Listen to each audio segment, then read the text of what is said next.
Entertainment Schmig. And it's brought to you by Plaza Motors. Letterman with his penultimate episode. Bill Murray popped out of a cake. He was wearing goggles in this suit and then hugged Letterman and wiped cake all over people's faces. That's hilarious, Bill. I'm sorry. He gets on my nerves. He was on MSNBC later that night, and I think he was maybe drinking after Letterman's episode because he fell out of a chair on MSNBC. Oh, wow. I don't think that was planned at all, slurring his words a little bit. But Bob Dylan came on the show. First time he sang on Letterman since 1993. Yeah, I think there's a reason why that's the case. The moon went down, stars were gone. Sounds like Johnny Depp. It does. There wasn't a thing left to say. I cannot get Johnny Depp out of my head now. The Night We Called It a Day was the song. And Regis, one of Letterman's longtime guests, also was on the show last night to say goodbye. I can't believe you're ending this show. I mean, I look around, Ed Sullivan should see this place now. Yeah, it's beautiful, isn't it? Anyway, been coming here, for decades. That's right. Decades! I believe you've been here over 150 times, more than any other That's single right, guest. exactly. But now you're leaving. Yeah, that's right. So where does that leave Regis? I don't care.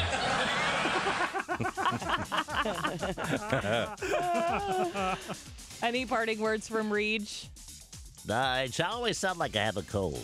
He does. Anyway, he said anyway. too. Anyway. Kevin, you want to try Regis? Anyway. That was actually better than mine. Well, Yeah, it's Russell Crowe's fault for giving the Regis impersonation to Guy over Kev. Kev I lost forgot it. about that. Yeah. Yeah. But Yeah, you know what? When an Oscar-winning actor takes it away from you, you let him take it away from you. Anyway. Here's Jet. Anyway. That was just Kevin. Yeah. Anyway, Anyway. let's talk about reality TV last night. There's a lot to cover. Dancing with the Stars. The Mirror Ball Trophy went to a person who said she's not the same person as she was when she started the show. Rumer Wilis ended up winning the whole thing. She looks like a different human. She too. actually got pretty. Do you remember when Rumer Wilis? Not nice. No, but I know what you're saying. She was gawky as you know what I'm She's saying. got a strong jawline. She does, but she's actually a beautiful woman, She and I is. never would have thought of when you looked at her when she was 12 or 13, it was like, whoa. We should play that audio of her doing Britney. Oh, yeah, for It's Guy. amazing.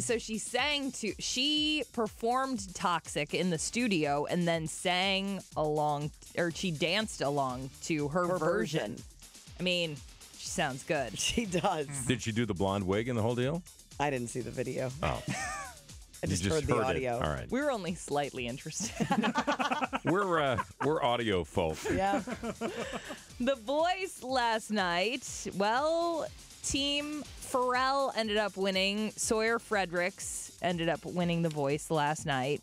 And kind of tie into Dancing with the Stars, Tom Bergeron announced a couple months ago that he was stepping down. He will no longer host America's Funniest Home Videos. Oh. Continues to host Dancing with the Stars.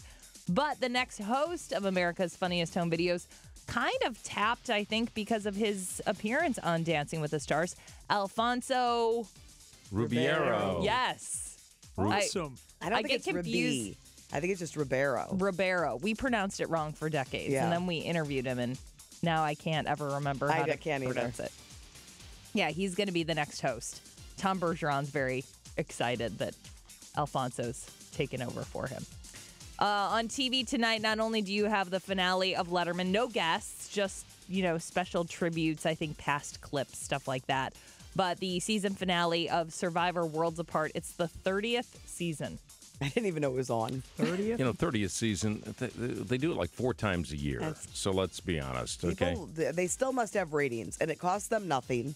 So, Yeah. Oh, I saw the very first. I am happy to say I was there for the first and have missed the next 29. I watched it for a while. I did too. It doesn't interest me. It just looks hard.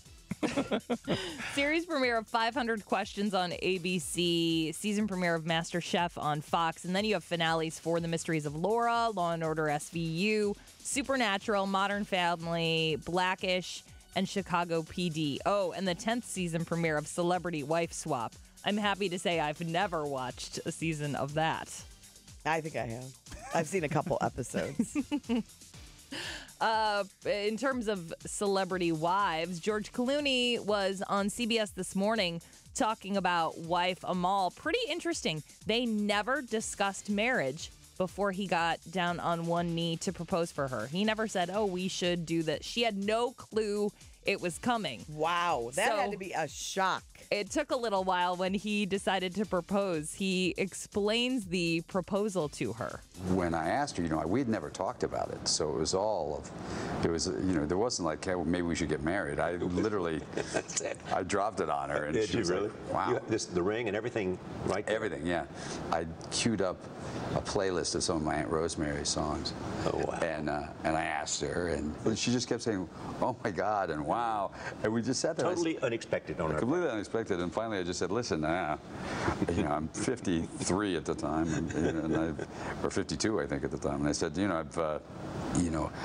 I've been on my knee now for about 28 minutes, so I got to get an answer out of this. Exactly. I mean, I'd be able to stand back up. His knee is locking up. Right. He also said, in terms of knowing she was the one he wanted to spend the rest of his life with, he knew almost immediately. Oh, that's how it is. It did not take very long. But that's how it is, I think. So that's the thing.